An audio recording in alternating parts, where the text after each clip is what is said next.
l'énergie. Votre présence est importante. Elle est importante pour nous et importante pour toutes les entreprises que nous représentons. On sait que vous êtes très occupés et on apprécie spécialement le temps que vous dédiez aujourd'hui à être avec nous. Vraiment, merci beaucoup. Je voudrais remercier également les speakers de tout à l'heure, M. Mohamed Bouriba, M. Sahbi Amara et M. Renaud Lamerji, qui nous parleront de distribution. Dans les années 60 à 80, on a focalisé sur le développement de l'offre et la mise en place de la structure institutionnelle du secteur de l'énergie. La STEC, l'État, STIR. Au milieu des années 80, il y a eu une prise de conscience d'un déficit énergétique prévisible. On a donc vu l'intégration de la composante de la maîtrise de la demande et de la consommation d'énergie, et de ce fait, la création de la NME. Durant la décennie 90 plutôt, cela a été la période de la mise en place de plusieurs réformes institutionnelles, l'entrée de l'investissement privé dans la production d'électricité et une forte pénétration du gaz naturel. Dans les années 2000, on était devant un déficit structurel dans le bilan énergétique et la maîtrise de l'énergie a été considérée comme l'un des piliers de la politique énergétique tunisienne. Et on voit aussi une accélération de l'incitation à la consommation du gaz naturel. Énergétique structurelle qui s'accroît. Et ce, malgré beaucoup d'efforts, tous les efforts de prospection et de maîtrise de la demande. Un déficit qui constitue un lourd fardeau pour les finances publiques. Et par répercussion, Monsieur le ministre, pour les entreprises que nous représentons. Compte tenu de l'aménagement des ressources gazières nationales et du déficit qui apparaît en la matière, la priorité, à mon avis, doit être donnée au renouvellement des réserves et à la diversification du bouquet énergétique, dont les énergies renouvelables sont une composante essentielle.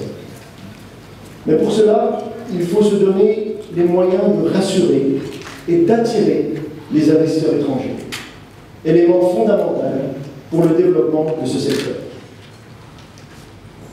Le développement du secteur pétrolier et gazier, par exemple, repose essentiellement sur l'activité d'exploration qui constitue un pilier important et une condition indispensable pour réaliser de nouvelles découvertes et renouveler ainsi les réserves en hydrocarbures du pays.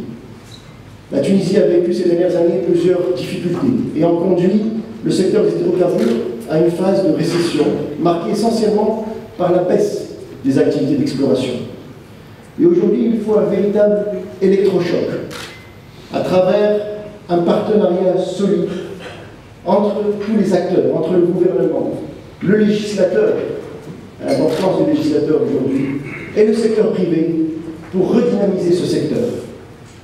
Je peux citer plusieurs exemples d'importance aujourd'hui.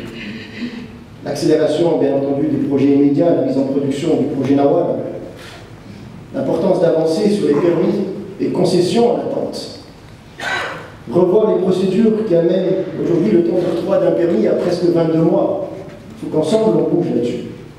Mettre en place, la réalité du terrain également, nous demande de mettre en place une vraie stratégie de RSE, et non pas de l'impact management. Il y a peut-être la nécessité de réviser le code et notre législation pour l'adapter à la réalité de notre sous-sol et au profil des entreprises que nous voulons et que nous pouvons ramener. Le marketing également est important. On a besoin d'avoir une vraie stratégie de marketing international de notre potentiel. Nous devons être visibles à l'extérieur. Le non conventionnel, Monsieur le ministre, un sujet aussi important qui ne doit plus être un tabou. On doit accélérer les études et la législation sur le non conventionnel. Regardez ce qui se passe aux États-Unis, Monsieur le ministre. Il est passé d'être un importateur à un exportateur. Ou encore, je veux parler du besoin également de développer le potentiel du golfe de Gabès, où il y a encore beaucoup de choses à faire. Et j'en passe. En ce qui concerne les énergies renouvelables, le deuxième point que j'ai soulevé, 30% en 2030, un projet ambitieux, Monsieur le ministre, mais nécessaire. Et un grand travail est en train d'être fait, et je vois ici les directeurs généraux. Je sais vraiment le temps qui passe et le travail qu'ils mettent pour réussir ce projet. Mais la compétition internationale dans ce domaine est rude. Et on se doit de donner des signaux forts aux investisseurs et opérateurs pour les attirer vers la Tunisie. Les investisseurs veulent voir un réservoir d'opportunités car ils cherchent où allouer leur capital sur le long terme. Il est donc important que le gouvernement maintienne le rythme des récents appels d'offres et leur mise en application en lançant d'autres appels d'offres consécutifs en régime d'autorisation, en régime de concession, dans un court laps de temps, afin de maintenir l'intérêt des investisseurs dans le pays et la visibilité de la Tunisie. Il est important également que le gouvernement prenne en compte les commentaires des investisseurs lors de la période de consultation pour l'attribution des concessions et des autorisations. Car en effet, Monsieur le ministre, plus les investisseurs sont à l'aise, plus les offres sont compétitives et moins cher sera le prix de l'électricité pour les Tunisiens.